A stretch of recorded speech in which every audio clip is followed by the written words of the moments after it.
Hi, everybody. Welcome to my YouTube channel, which has the same name as my name, Rita Borenstein. And the theme of my channel is Passion for the Soul. And here I share my experience from working with life between life hypnotherapy for 10 years here in Sweden.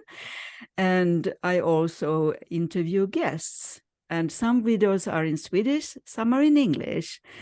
And today I'm privileged and lucky to invite you, Rashhi Sharma. I know you're located in Bangalore in India, and we are Life Between Life colleagues, and we get to know each other while I was a mentor program coordinator in the Michael Newton Institute, and luckily you became my mentee, as it was called. But I realized quite early that this lady is going to mentor me as a person. So now I know a little about you, but I'd love you to introduce yourself in whatever way you want to our listeners, please. Thank you, Rita. It's an honor to be there with you, and so kind of you to invite me here today. I'm Rashhi Sharma. I'm from India, Bangalore. I'm a hypnotherapist, a trainer, and internationally certified by NGH. And I'm a shamanic practitioner and a spiritual seeker, I'll say, and life between lives therapist. And what else to say? I'm a student actually. If I'll tell you about myself, I'm a student. I'm learning a lot of things, be it out of body and side. There's so many things I'm learning that right now I'll just say I'll introduce myself as a student seeking more, learning more in spirituality and life between lives and past life regression. Hypnotherapy is my passion, and to help people through these therapies and healings. I'm trying to learn more and integrate things and trying to help people. That's wonderful to know. And I remember back in the days when we met, of course, only online, but it was like meeting in person. And it was a time when COVID hit. And I know in India, it was, of course, really difficult. I remember sometimes we talked while you were I couldn't leave the house. How did you find find the energy or the coping mechanism to go through these difficult times? Would you like to? I know it's not so nice to talk about hard times, but I'm interested in how you managed through the not you had to stay in your house simply for a long time, as I remember. Actually, I must say thanks to Hans and you that you supported during that tough time. And we started working online actually, Rita, and by the grace of God, I think COVID has a positive impact as well on people's life, that online things open up. Previously, people used to have views about the online sessions and online trainings, but now people are more open. And now Yes. I can also feel that it's all about energy. We are talking about it. Even when we are connected online, we can feel it. So it's not limited to just the physical presence. So during that time, help of my beautiful colleagues and friends and my husband and a beautiful healer, Hans, I think it helped me during that tough time, and we moved on. That's right. Yeah. So we are members in Michael Newton Institute, which is an international organization with about 220 members, something like that. And the training used to be, when you and I trained, it was the trainings were located in different countries. And where were you trained, Rashhi? I did it with I did it in Italy with Paul Orend and Ellison. So Yes, it Paul was an Ron offline Ellison. training. Yes, Yes, yes. yes. So it was an offline training, and it was at a very beautiful place. So uh, I just don't remember the name of the place, but I think it's in Tuscany. It's Allison, yes, yes, yes. another In member who Tuscany, had these yes, trainings, yes. right, in somewhere in And Tuscany. yes, I forgot the name too. Yes. yeah, it was in Okay. Tuscany, and it was a beautiful setting and a beautiful training which we did there. It was in year 2009, 2019, Yes. December. Right. Yes. And in the Michael Newton Institute, I think it's now after COVID, the trainings became online, but there's still, like for you and me, a mentor program for 9 months, and then there is a certification team then going through the case studies that the mentee, so to speak, need to show that we learn the skills in the training. So the training is 1 week, and then the mentor program is for 9 months, and everybody gets a mentor, and you and I connected that way. And remember so well when you sent me the videos of your sessions with your clients, and I was so swept away right away by your way to facilitate the life between life sessions, because I could hear dog barking in the street, and to me it was so exotic with someone working in India and doing the same way as I do these sessions, basically, and your calmness. And although there were children maybe screaming or dogs barking, you just kept the calmness, and the client went into deep hypnotic See, state. there is a difference actually. In India, we have family, we have people are packed around you. It's like you don't get that much space that you need. You won't have any noise or that's tough actually to find here. But we actually improvised just after your feedback. We changed our place. We made it soundproof, and that's why in the last session, which we sent for the review, in that I hope there shouldn't be any noise in that No, one. yeah. So I didn't mention it to find a mistake or anything, but I thought it was charming because where I live, it's so super quiet, and my kids who live abroad, when they come here, they almost climb the walls because to them, a dog barking, or they live in Tel Aviv, Israel, and there's always noise, and it's so lively and so human, I think. And just to have some people just to go into hypnotic state or to sleep, it has to be super quiet, which to me was maybe not in your I'll place. share one experience here. I was in Monroe, and for 2 days nobody was there. I was all alone there, and Oh, the it's Monroe Monroe. Institute in Yes, USA. Yes. yes, yes. So there I was all alone for 2 days, and I requested them that I want to stay there because my next training was there. So I said, so they said, okay, you can stay. So I stayed there for 2 days alone, and for me, quiet space was like, I just want people. And then I realized that I need people, and then by chance, next day when everybody came in for the next training, I didn't had any roommate. So I requested them, I begged that, no, I need a roommate. I need someone to That's talk to. wonderful. That's wonderful. Yes. So they said Yes, that now, if you ever come to Sweden, Russia, and I hope you do, you'll find this, that there's a distance somehow. That's what I was born in Finland, but I got used to it, that there's always kind of a distance. And when I go to Israel, where my kids live, it's much, you get closer to people and you talk right in their faces. And to me, that's a little bit strange, so but that's something wonderful. Yeah, for something very strange happened there, Rita. It's a very funny thing that they said, no, we don't have. I think you need your own. You need your personal space. We would like you to have your own space, so you don't. So we are not giving you any roommate. So I just prayed and I said, oh God, please, I need someone. And what happened? We used to talk, chat at the night time.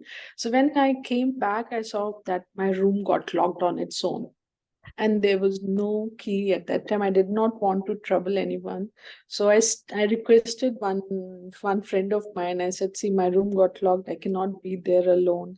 Then she said, oh, come in, I have a empty bed, you can come and stay with me. So So then that time, and I just thank God. And in the morning when we were having our breakfast, so at that time my trainer, she said that, how did you manage to stay outside your room whole night? And I said, I can't tell you, it's a blessing for me, because I have lived for such a long, for 3 days were like too much for me to stay alone. So when I got the roommate, by the grace of God, my guides helped me there. that's a lovely story. So, Your yeah, prayers so were answered. yeah, and everybody was like upset, and they were like, you don't want your own space? I said, no. In India, I have never had, and I was born in a joint family. So we had 25 people in our family at a Oh, wow. time. It was Yeah. always like chit chat, chit chat, chit chat all around you. So we always had people around me, and Yes. that's why I find it very tough to be alone. And when there's super silent, I feel like there's something wrong.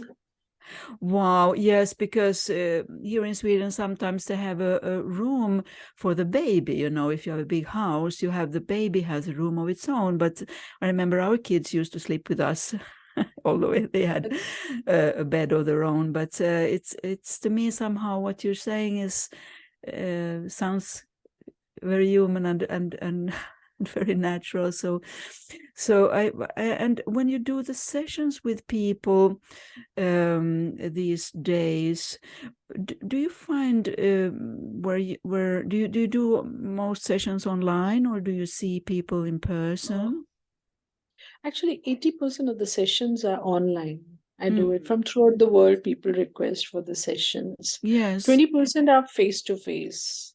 Mm. So 80% has now moved on to the online sessions, which is not only in India, throughout the world, Europe, US, Asia. Yes. And 20% people who want to see me in person, they travel to Bangalore, and then we have face to face session. That also Yes. happens.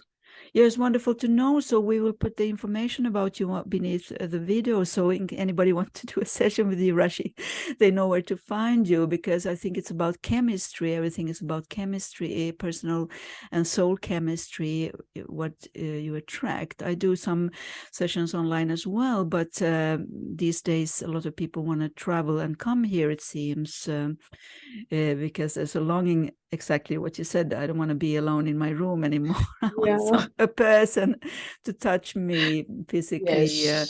and to get a hug when we are finished. Like that. So Yes, today, that's this very afternoon, a client is coming here.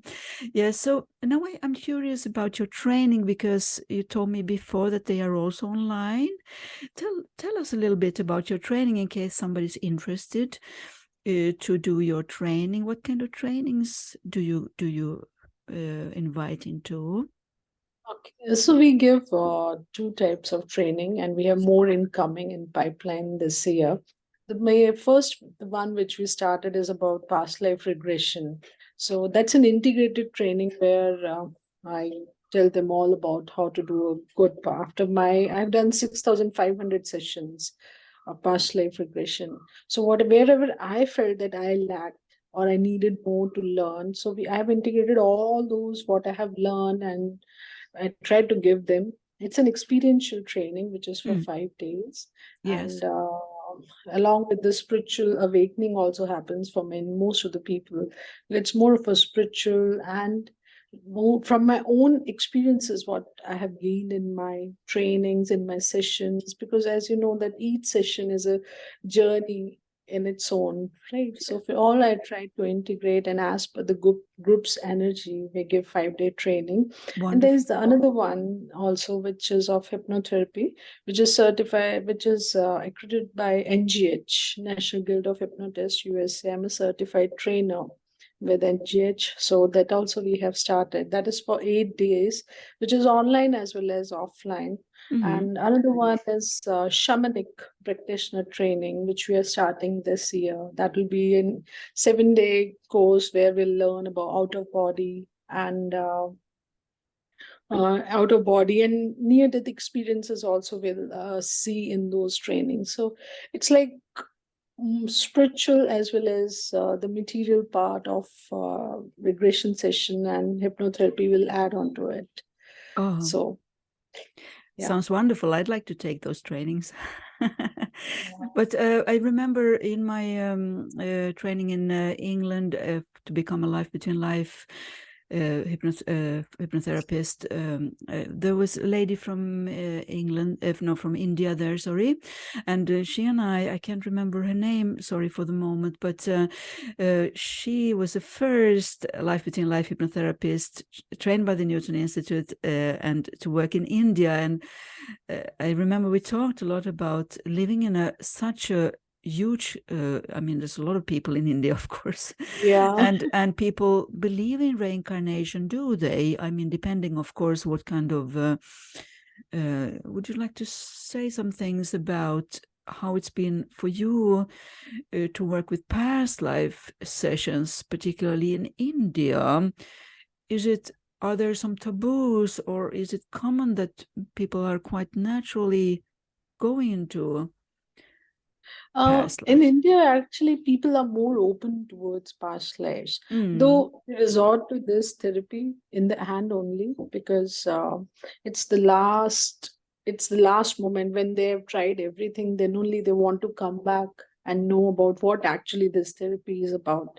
So normally people think that this therapy is all about seeing past lives, but I but when we do sessions, it's more from the therapy point of view that what is it that is holding them back in their current life.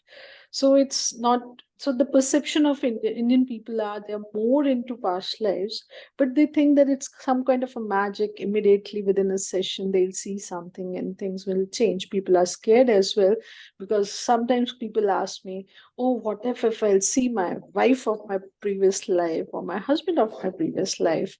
But then when you see it from therapy point of view, it has beautiful changes in people's life.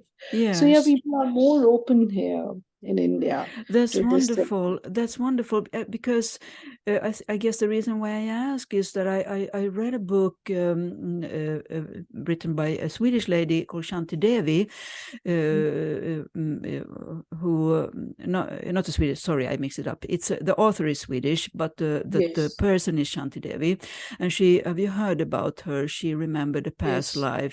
Guess she's quite famous, and I somehow thought about it that could it be that it was not meant for anybody to remember a past life for a certain reason, because that's what the author wrote in the book. Do you think this has changed? Of course, in India things change, and are there people who think that it's not a good thing to go into remembering a past life, that it could be dangerous or What something? I'll share here with you is that whenever we take birth, we always carry things from our past lives, or we can call them sub-personalities. So these sub-personalities or these behaviors, this is like we are not a new laptop. We always have an embedded softwares from our past lives, which have been created by those lives impressions. Like if I'll ask you, when we describe ourselves in this life, we describe ourselves on the basis of what we have experienced in this life. And this life experiences have created the software to protect us in this life. Right. Now, suppose, let's see, if I die at this moment and if I move out of this body, if I'm not evolved enough, so what will happen to me? I'll be the same person who I am in the body. If I'll be in the soul, I'll only think that minus with my physical body. right? So we carry forward these belief systems, which belief systems create problem in our current life, right? So our past lives have a huge impact on us. If we'll say what we are at the present moment, we are some total of belief systems of n number of past lives. That's what I have realized, that when we are born, like you have kids and I have kids, or when we have siblings, even though when we are born in the same family, we are never same. We never react in the same way, right? Our behavior, our personalities are unique to ourselves, even though even if kids are twins, right?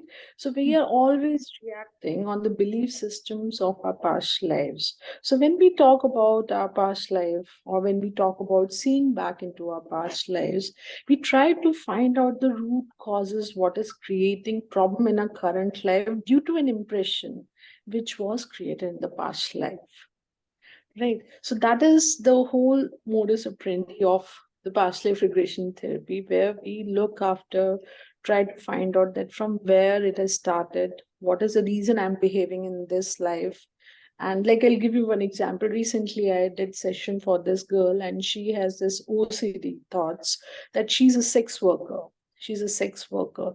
So and in this life she's a doctor and she's doing very well, but whenever she used to close her eyes, and there's a particular person who entered in her life, whenever she used to see that person, she used to get this feeling, oh, I am a sex worker. Then she came and she said, no, see, I have such a good image in this society, and I don't know how these thoughts are popping up in my mind. It's not a normal thought, right? So when we started the session, when we went back, she went back to her life, where she saw that her father sold her into prostitution, very young age. Yes. And that father is that colleague of hers in the current life. Since she has met this person, she has started having these thoughts that you're a sex worker.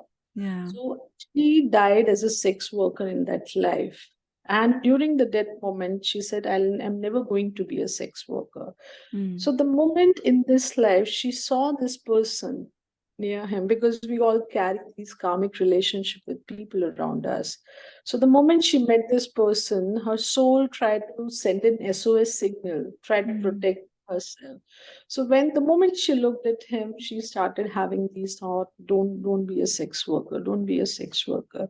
So that's how, when we go back and try to see the root and then release it there, discover it, relive it, and then release it, then things become better in our current life. That's right. Yes, that's a wonderful example, and very such a relief for all these people to have this help. Yes. So I can understand also during your trainings that working in groups as well, as you said, it's a healing experience, and there will be synchronicity why these group of people came together, maybe to learn things and help each other, and also to be to do the training themselves and then to pass it forward. So for me, it's a way to pass things forward like ripples on water all the time, working like you do, and also training others to help others. So I think it's an amazing work that you do, truly. And I think there's many things to talk with you about, Rashhi, and maybe we'll do another video later on in case you are up for it, and we can do it. But all the information will, as I said before, be added under this video so people can get in touch with you. Shall we end this recording with maybe a message from you to the listeners before we end? Do you want to say something? Yeah, Like I'll just say one for the road? yeah. I'll just say that may divine bless each and every soul, whoever we meet and whoever they meet, and may the love for divine grow in each and every heart. And that's my message for all. That it's my prayer, divine prayer, that we say Jan Kalyan, that everybody has love for divine and may it grow more and more. That's my prayer for all, actually. Oh, just say like in my tradition, amen, it means so it is, right? So thank you, dear Rashhi, and thank you all listeners, and I hope the meeting with you, Rashhi, has inspired many, and for you to maybe connect with some Scandinavians in the coming days. Let's hope so, in case you want to. And there will be connections going around the globe. Okay, so bye-bye, Thank you so everybody. much. Thank you. Bye.